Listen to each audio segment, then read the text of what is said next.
Oh, kia ora, good morning, everybody, and welcome to the Alicia McKay show on today, Friday, the 11th of November. Oh, it's been a while. I was trying to catch up on when the last recording of the show was this week, thinking about coming online again, and it was the end of September. So it has been a good 6 or 7 weeks since I have been live with you for the show, and I'm delighted to be back. In the intervening 6 or so weeks, 7 weeks maybe, since I saw you last, I have spent quite a bit of time overseas. So I spent 3 weeks in Australia, in Victoria, which was great. And I also spent a week in Phoenix, Arizona, which was very cool for a bit of a conference that I went to. And I'm back on the Motu in New Zealand, thoroughly enjoying the quality of the weather that Wellington has had to offer since I got back. So it is a delight to be back here with you all. And other news since I saw you all last, you might remember that in the last episode of the show, I was talking about being in the midst of my third COVID-19 infection. I got it again. I had COVID four times. So I'm pretty good at it, as it turns out, which is absolute madness. And I'm hoping that I am now officially done with that once and for all. But look, let's just crack into it. It is an absolute delight to be back here with you all, live and on the show. For those of you listening through your favourite podcast app, it is nice to be back in your ears. Let's kick off with a couple of books. Now, you will be unsurprised to learn that I have been reading quite a lot of books since I saw you last, and at some point, I dropped the discipline of keeping my written book log, which I'm really disappointed in myself for. And I think it's really interesting how many times you have to miss a habit you've established before you decide it's too late to go back. You know, so you might have been going to the gym for 2 years, and then you get sick and you travel and you have, I don't know, maybe 2-3 weeks you don't go. And all of a sudden it's like, well, I'm not a gym goer anymore. Things have changed for me. Some of the daily disciplines that I try and stick to, one of which is keeping a record of the books that I read in a book log.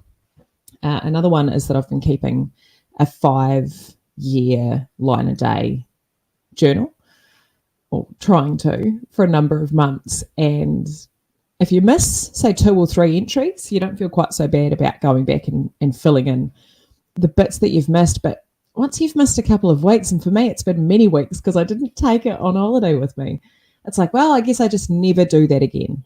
So I'm disappointed in that. And I would be interested in your thoughts on how long it takes to break a habit, because I think we talk a lot about how many days it takes to start a habit. Apparently it's 21. But I'm not sure that we spend quite as much time thinking about how many times you need to miss one of your habits in order to break them. But anyway, I've read a lot of books since I saw you last, and I've got a couple of recommendations for you. Now, one of my favorite things to do when I'm traveling in different places is to seek books, bookshops, and authors that are specific to that place. So when I traveled to Phoenix recently, and I needed to pick some accommodation for the first couple of nights that I was there in the city of Phoenix before I headed out to Scottsdale. And I was like, because it's really hard, isn't it, booking accommodation online, especially in a city you've never been to before. You have no idea where the good stuff is. And I don't know about you, but I'm almost guaranteed to pick the wrong part of town, or the place that's too far away from everything, or the place that's too expensive. It's hard work booking stuff online. So what I use as a landmark when I'm booking accommodation online is I find out where the bookstore is that I most want to go to, or a library, and I book whatever accommodation is closest to that and looks good.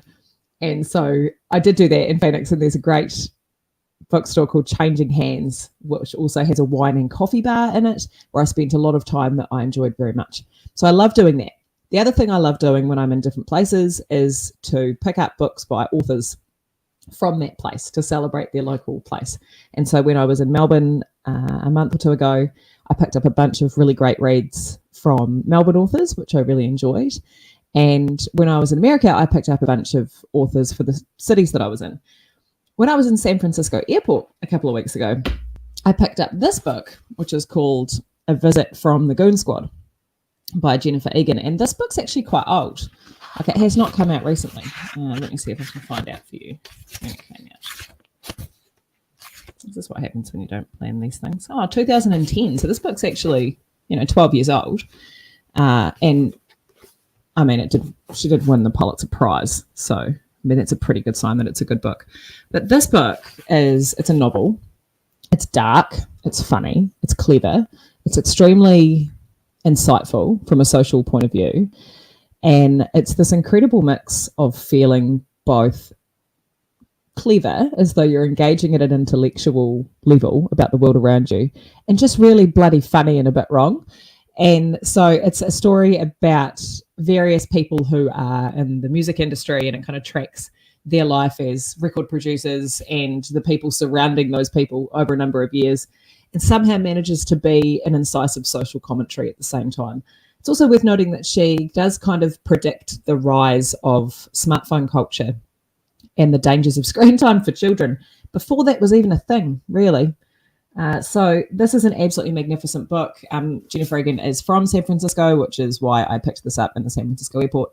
I've now purchased her novel, The Candy House, which I grabbed used from Changing Hands, which I loved. And I haven't read that yet, so I'll be cracking into that next. But this, if you're looking for a great novel that you can swallow, A Visit from the Goon Squad by Jennifer Egan is absolutely worth taking a look at.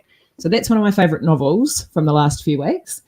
And the book that I'm currently reading, non-fiction-wise, I've almost finished, that I think this might be the most underlined and post-it noted book I've ever read. So I don't post-it note for no reason. I only post-it note and highlight and margin note when I feel like there's something I really want to capture. And some books end up with basically none, and some books end up with quite a lot. And this book is definitely the most post-it noted, underlined and highlighted book that I have read for a long time. And it is Gabor Mate's new book, The Myth of Normal. So the strapline for this one is Trauma, Illness and Healing in a Toxic Culture. And it is absolutely fascinating. So if you're not familiar with Gabor Mate's work, he's a physician and clinical psychologist who's written a few books. In the Realm of Hungry Ghosts was probably his most well-known book, which was around addiction, and talked about his work with addicts and kind of putting forth a new framework for how we understand what addiction is, and really releasing a lot of the judgment and blame that tends to come, and the stigma that comes with addiction, and giving us a much more enlightened understanding of how it works and what it's about. He's also written a great book, I think he co-authored it, but I can't remember who with, called When the Body Says No, which is just a magnificent book. So basically everything he's ever written I think is amazing. But The Myth of Normal, what's quite special about this book is that it does look at why we are the way we are, and how our life experiences and the way that we have grown up and our family of origin and the way that we think and feel affects our health on a bunch of different levels, physically, mentally.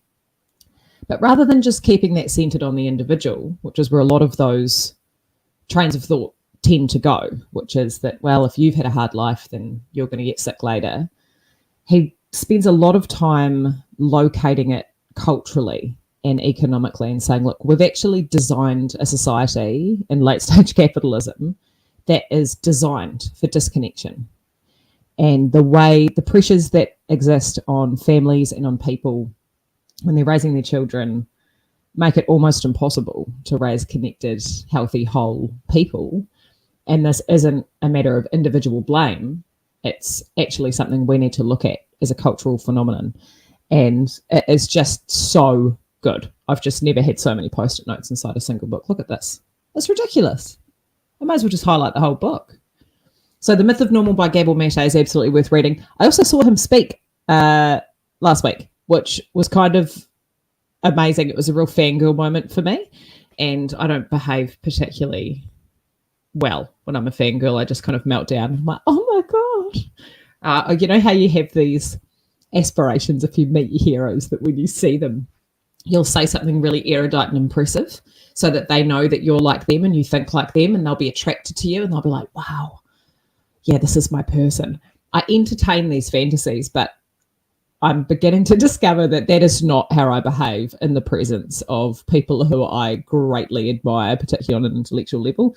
I just simper. So Gabor Mate, I was like, hi. And that was basically that. Nice one, Alicia. And actually, I met Clementine Ford a couple of months ago at an event in Wellington. And it was on her How We Love tour. And she had given this incredible kind of interview on stage and talked about a lot of stuff that really touched me deeply. I've read all her books. I think she's marvelous. And so after the show, because of where we were seated, we were the first out and I got to go and talk to her. And I was like, okay, great. This is my opportunity to go and speak to Clem. And then she'll be like, wow, you know, we're the same on different levels. How nice that we've met.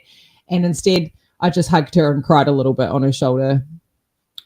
And then I went for some ice cream. So really, not excellent in the presence of my heroes.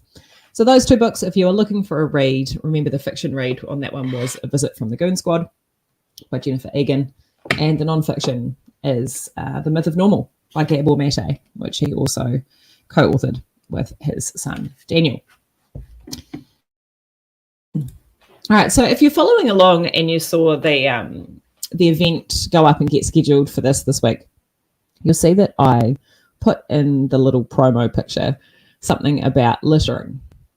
Because when I travelled recently, I went places I'd never been before. So I've never been to America before. I went to Hawaii for a wedding maybe like 5 years ago, but I'd never been to America before.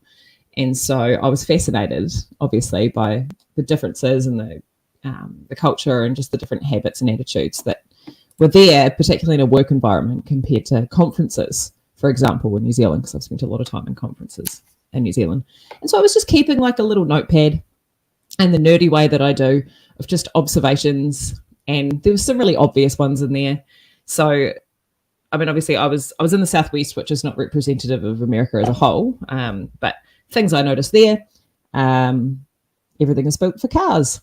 Literally everything is built for cars. Everything is drive-through, whether you want to go to pick up a coffee or some medicine, or you want to, but like the bank, you want to go to the bank, you drive through. Everything's in cars. Nobody's walking. And so that's pretty weird. And the other thing I noticed that they do a lot of littering, and they use a lot of, again, this is specific to the place I was. I'm not tarring 330 million people with the same brush. Just in the place that I was in Phoenix.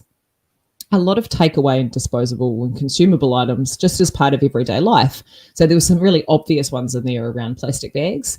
So it's been a few years since in New Zealand we've had a plastic bag given to us when we've gone shopping. And so that was a bit jarring the first time that happened. Oh, right, plastic bags. Yes, that's a thing. So there's a lot of plastic bags. Takeaway coffee cups with plastic lids. So obviously we also have those. But those are used in hotel rooms, motel rooms, people's houses. They just make their coffee in a takeaway coffee cup with a plastic lid for reasons that I can't quite understand. And there's a lot of littering. There's just a lot of rubbish on the street and a lot of consumables used. And obviously that is something that just developed countries are shocking for. We make things that will take hundreds of years to break down. We use them for 12 seconds for our own convenience, and then they exist forever and ever. But once I started noticing it, once I started noticing littering and the use of consumable, disposable things, I couldn't stop seeing them. And then I drew this really interesting parallel. So the conference I was at, and some of the people who were there, a lot of them are marketers and they have online businesses. And so they have a really strong web presence, as you would expect. But every time there was something new to talk about or something new to announce, they would announce a new URL, a new website. And so rather than it being conferencename.com/meeting dates, the URL would be meetingdates.com, as separate to conferencename.com, as separate to subgroup.com. And so they would just buy and use a new domain, a new URL for basically everything as far as I can tell. And then when I went searching online to look at some of the work and some of the programs of the people who were in attendance with me at the conference, I noticed that there was just a lot of dead links, So there was just a lot of, here's a program I ran 2 or 3 years ago, which has its own website name, and is still just on the internet, coming up in Google search results, but none of the links go anywhere because this stopped working 2 years ago, and it's still just there. And I thought, well, this is interesting, isn't it? It's kind of like the equivalent of the takeaway coffee cups and the plastic bags and the littering, but on the internet. And there seems to be quite a flagrant disregard for just what we leave and what we litter in that digital environment, because it stays there. It doesn't go anywhere. And I found that really strange. So then I went digging into this whole concept of just digital littering, online trash. And it turns out that, so Americans are quite bad for it. That seems to be a cultural thing. They're just like, oh, I've had a new idea.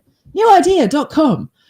But it turns out that this is actually quite a serious situation for all of us, and that the stats are phenomenal. So 90% of data, whether that's online or on your personal or professional filing situation, which actually is probably in the cloud now anyway, and probably online anyway, but 90% of data is never accessed again 90 days after we first store it.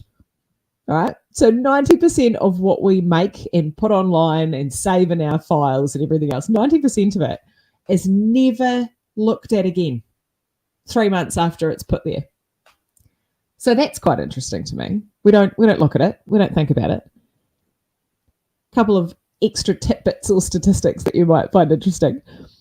80% of downloaded apps, so apps that you download onto your phone, 80% of those are never used again after the first 90 days. And I encourage you, if you're currently listening to this or watching this, to pull out your phone and flick through your home screen and your apps and have a look at how many random things are on there that you downloaded once for an event or a promotion or a good idea that you had and just never looked at again. And here's the last one. 90% of data has been created in the last 2 years. Right, so we are creating obscene amounts of information and data and taking up digital space, whether it's in the cloud, and who even knows what the cloud is. I spent the first year thinking it was like a physical cloud, but let's not worry too much about that.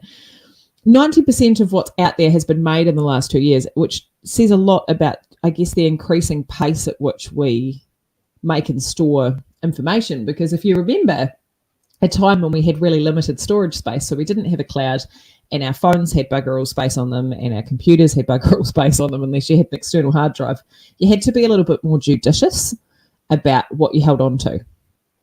And the parallel that is just immediately obvious to me there when it comes to storage and using space and littering dead links and old information across the internet is the same as the parallel that's often the story that's often told about the size of our homes, right, and the quantity of possessions that we have, which is that, the common chat there is that in the 1950s, the average family home for a family of 4 or 5 people was 3 bedrooms and 100 square meters, and that in developed economies like the US, the UK, New Zealand and Australia, now the average family home for a family of 4 or 5 people is more than 200 square meters. So same number of people, but twice the amount of space. And the quantity of stuff that we own, given that we drove down the cost of production on most consumer products and really launched ourselves full force into capitalism and went, where happiness is? Buying stuff. We've filled those homes, not with more people, but with more stuff.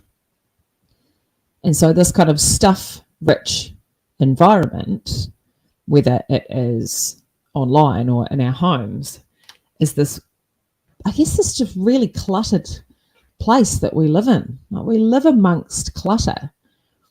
And I can't help but envision, has anyone ever watched Hoarders on TV, the reality TV show, and it's people who are just drowning under the weight of their own trash and their own stuff. And I have a working theory that the reason people watch TV shows like that is just to feel better about themselves, just for a moment, to be like, you know what, I don't know that I've got my shit together, but I just watched somebody on TV who's really not got their shit together, so I feel okay. But I'm not sure that we're that different from hoarders. I just think that hoarders have maybe clung on and actually maybe have a clearer idea of the emotional role that their possessions have in their life than maybe the rest of us do. So we're littering in the streets. We're littering online. Right? We've got link rot occurring across our digital trail. We're just leaving a trail of crap that nobody's going to pick up after.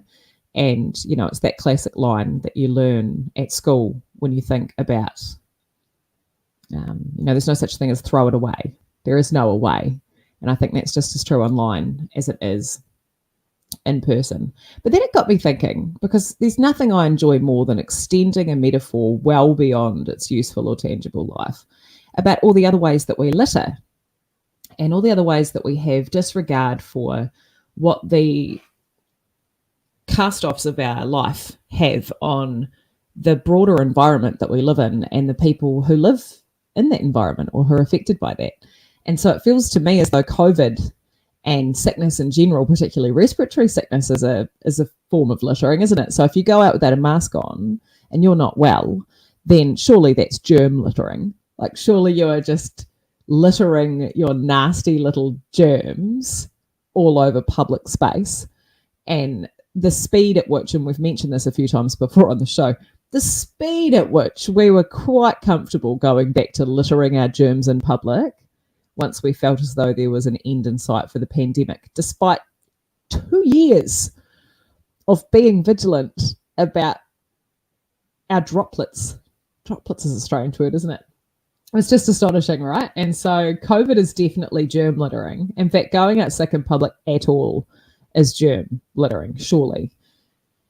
And then what about, if we think about the online thing again, what about idea littering, right? Or content littering, where because everybody has a platform or can have a platform, because there is no barrier now to access, because we've democratized the sharing of opinions and ideas, and any bird in Wellington with a microphone and an internet connection can go live to as many people as can be bothered listening to her to spread whatever's been in her brain that week.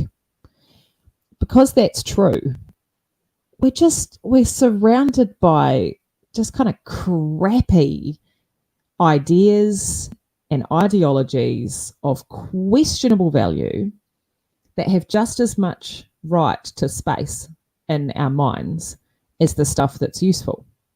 And so if you go on Instagram or you switch on the news or you go and talk to a friend or you scroll through Facebook, you can be confronted by any number of different ideas. And they don't always look like ideas. Sometimes they just look like sharing a life update, right? Or a picture. But the ideas that are embedded in that around what's important and what we value, whether that's on Instagram, spreading ideas about diet culture and appearance and what a family should look like and how people should interact with each other and how much money people have, all these ideas that we are consuming as a result of consuming that content and we don't even know we're consuming. I think that's a form of littering. I think we are constantly bombarded with content of questionable value, and that the remnants of those ideas and those thoughts just get littered around us and they don't go away. We're not as savvy as we think we are. We are not the critical consumers of content, particularly in a social media environment, that we think we are. And so we're just we're taking home other people's rubbish a little bit, right? Or we're storing other people's rubbish inside our own heads and our own hearts in a strange way. So I think that's pretty weird. And then once I got this littering idea in my head, I couldn't get rid of it. And I started thinking about emotional littering, for example, and what happens when we're not self-contained in our own difficult feelings and we just litter detritus around us in our environment and around the people that we love and the people that we don't.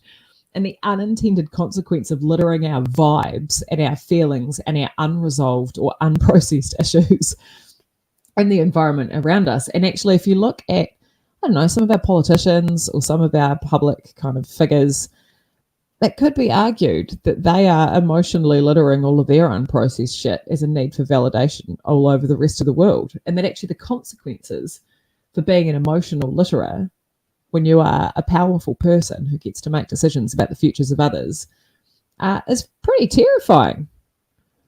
And so I'm thinking about digital littering. I'm thinking about ideological littering. I'm thinking about germ littering.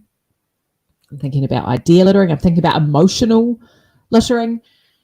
And then I started to wonder, really, whether there is any distinction to be made at all between clutter and litter. So if we take that hoarders example, and we think about the kind of accumulation of stuff that we have, not even just as conscious purchasing decisions or as consumers who've brought the stuff into our home by choice, but just the ideas and the pressures and the things to think about that we just kind of attach themselves to us. Sorry about that. They just attach themselves to us like Velcro as we move throughout the world, things that we think we should be worried about. And, you get kids and then you're worried about what's their shoe size and have they been vaccinated and how much screen time is too much. And have you called the guy to spray around the edges of the house? And, you've got to get a baby gate. And the Velcro is weird on that piece of wood. Right. And so just this kind of constant stream of things to consider, things to buy, which inevitably lead to things to dispose of and things to fix. And anyone who's tried to clean out their house recently or clean up their folders online or clean up their social media connections or the apps on their home screen, or anyone who's tried to do any cleanup lately will know how astonishing the speed and volume of the clutter that we accumulate in our life is. And that's really easy to see when it's physical, and you can see that you can't move in your garage because there's too much stuff in there. But it's not always as easy to see when it's mental and when it's emotional and when it's something that we've taken on in our life that's just making it hard to think clearly, because we can't think clearly when we're all cluttered up.